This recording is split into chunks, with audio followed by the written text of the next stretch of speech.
Welcome to Under the Radar. It's like See It Now with cat pictures. I'm Kirk Powell.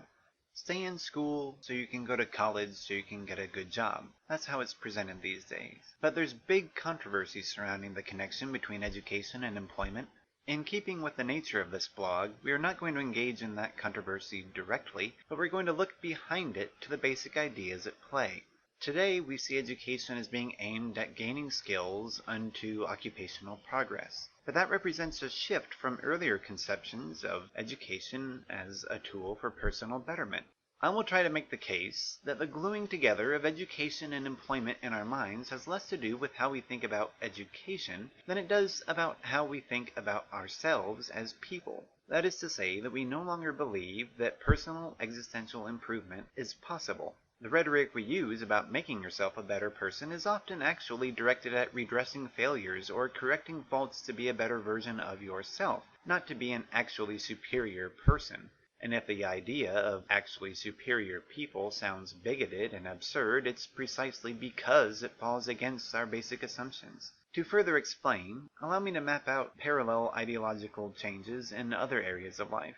For example, in politics, specifically in representation. In the early history of the United States, representation was seen as a way to put the best people into office. Their campaigns could be summarized, "Vote for me because I'm better than you." This is a conception of representation that we retain in other competitions. We don't send the average people onto the basketball court, we send the very best that we can. But that sort of political campaign today would deeply offend us. We don't think of politicians as better people than we are. In fact, we would find the idea humorously ridiculous. Our campaigns could be summarized, "Vote for me because I'm just like you."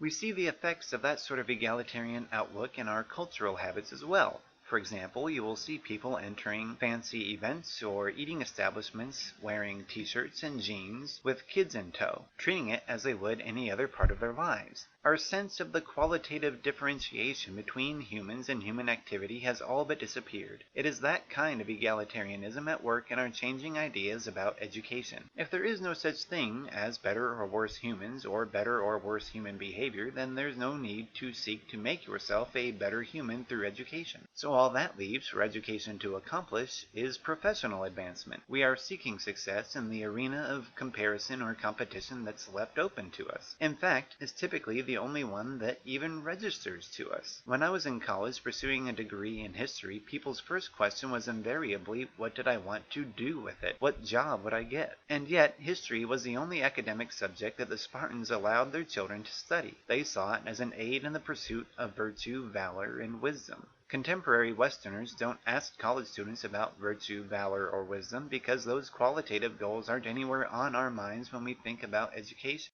In short, I would argue that our education system has become focused on employment not because our core beliefs about education have changed, but because our core beliefs about ourselves have. Whether those new beliefs are true and good, I leave to you to discuss. Join me next time as we skirt the edges of another controversial topic, drone warfare. Thanks for watching.